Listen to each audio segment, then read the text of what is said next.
درود تماشابینان عزیز. خلاصه خبرهای مهم 28 اپریل تاجیکستان را از پایگاه خبری بمداد برایتان پیشکش میکنیم. در این برنامه نوتای اعتراضی تاجیکستان به قرغیزستان در مورد بازداشت دو ساکن نابالغ ورخ.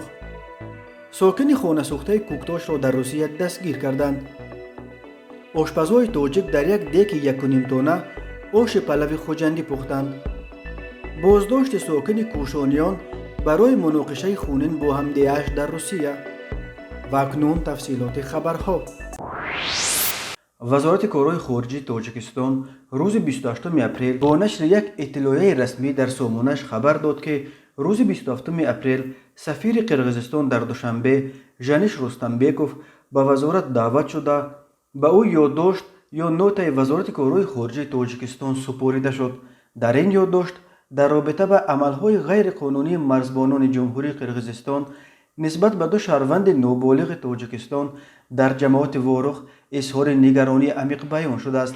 معاون وزیر کارهای خارجه تاجیکستان مظفر حسینزاده در ملاقات با سفیر قرغیزستان چنین عملهای غیر قانونی را که باعث ایجاد شدت در مناطق مرزی می شوند غیر قابل قبول نامیده از جانب قرغیزستان دعوت کرده است که تا جهت به جوابگری کشانیدن گناهکاران چاره‌های عاجل اندیشیده از نتیجهش جانب تاجیکستان را در جریان بگذارد.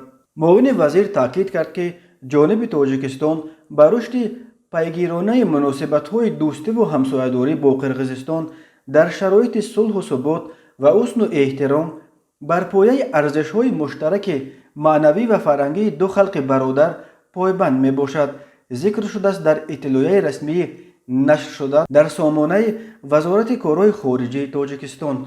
قبلا ساکنان ورخ شکایت کردند که دو خواننده مکتب این جماعت را روز 26 اپریل مرزبانان قرغیز در موضع غوربابا دستگیر کردند و آن دو کودک را لت و کوب کردند. ولی خدمات مرزبانی قرغیزستان روز 28 اپریل خبرهای درباره بازداشت دو کودک در ورخ را فیک و بی اساس نامیده رد کرده بود. وقتهای آخر مناسبت‌های تاجیکستان و قرغیزستان دچار تنش شده است. تنها در هفته روان این الکی دومین مورد ناتسپاری بین بیشکک و دوشنبه است.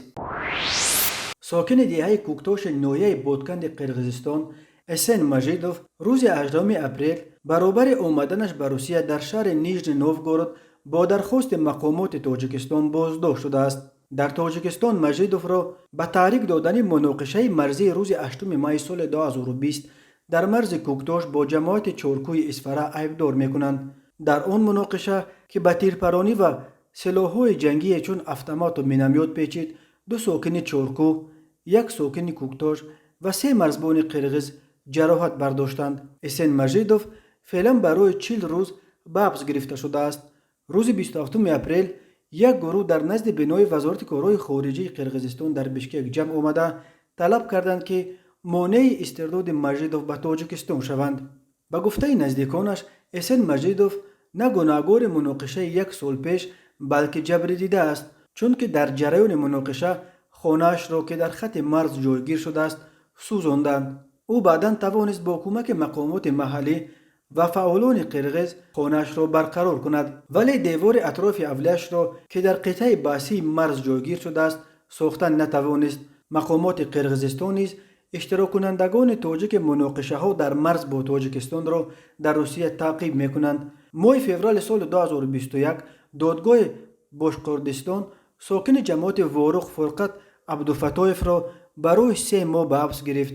ماه مارت ساکن دیگر ورخ دلاورجان جورایف در نوسیبیرسک دستگیر و تنها بعد بازپرسیش رها شد. هر دوی آنها از جانب مقامات قرغیزستان با اتهام شرکت در بی‌ترتیبی‌های عمومی در مرز ورخ با بادکند تحت جستجو قرار داشتند.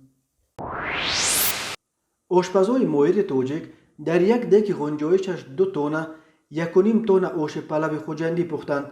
در این باره پلو یک صفحه فیسبوکی که در ازبکستان ساخته شده خود را همچون جمعیت دوستداران آش پلو معرفی میکند خبر داد. بنا به اطلاع پلو آشپزهای تاجیک این آش پلو رکوردی را روز 2 اپریل سال 2021 در عرفه ماه شریف رمضان бар асоси фармоиш пухтанд. исми фармоишгар гуфта нашудааст, вале гуфта мешавад ки барои чунин миқдори бузурги палав 400 кило биринҷ, 360 кило гӯшт, 500 кило сабзӣ, 130 литр равған, 220 литр об ва маҳсулоти дигар истифода шудааст. ошпазҳои Осиёи марказӣ чанд сол боз барои пухтани миқдори рекордии ош байни худ мусобиқа мекунанд.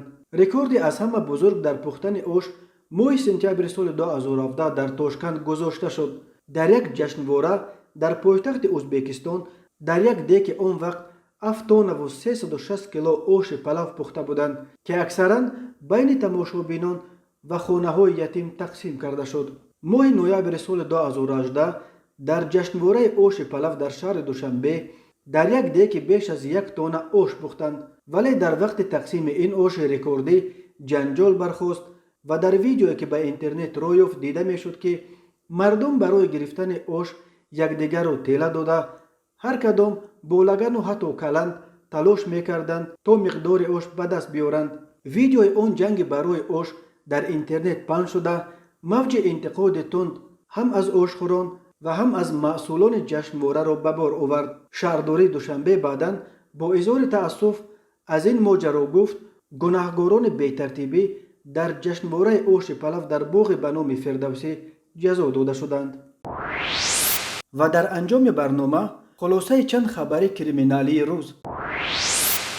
мақомоти милисияи ноҳияи Кӯшониён Давлатшоҳ Мирзоев, сокини 31-солаи ҷамоати заргари ин ноҳияро ки дар ҷустуҷӯ қарор дошт, баъди 5 сол дастгир карданд.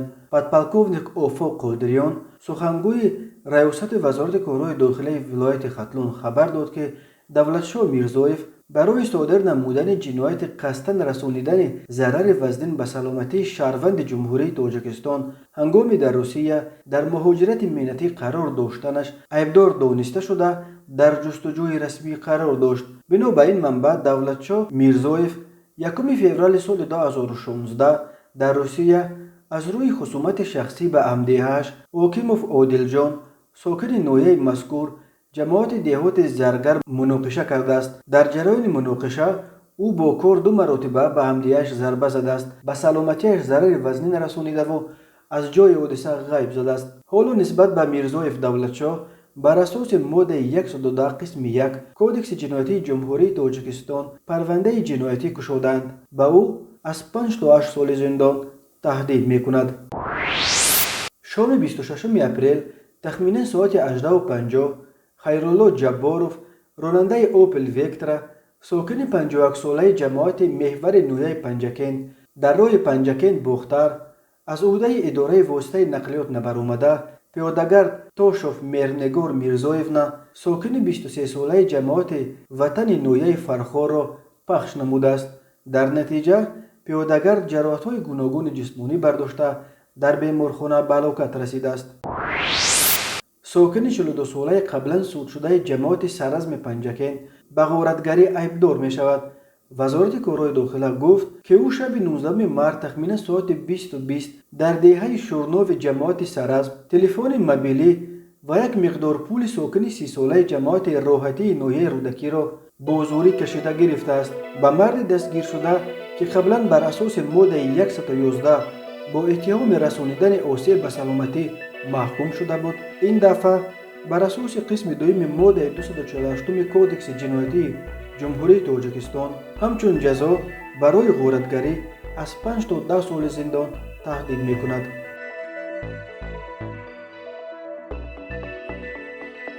ин бо чанд хабар. хабарҳои бештарро дар сомонаи Бомдод пайгирӣ намоед. хуш бошед.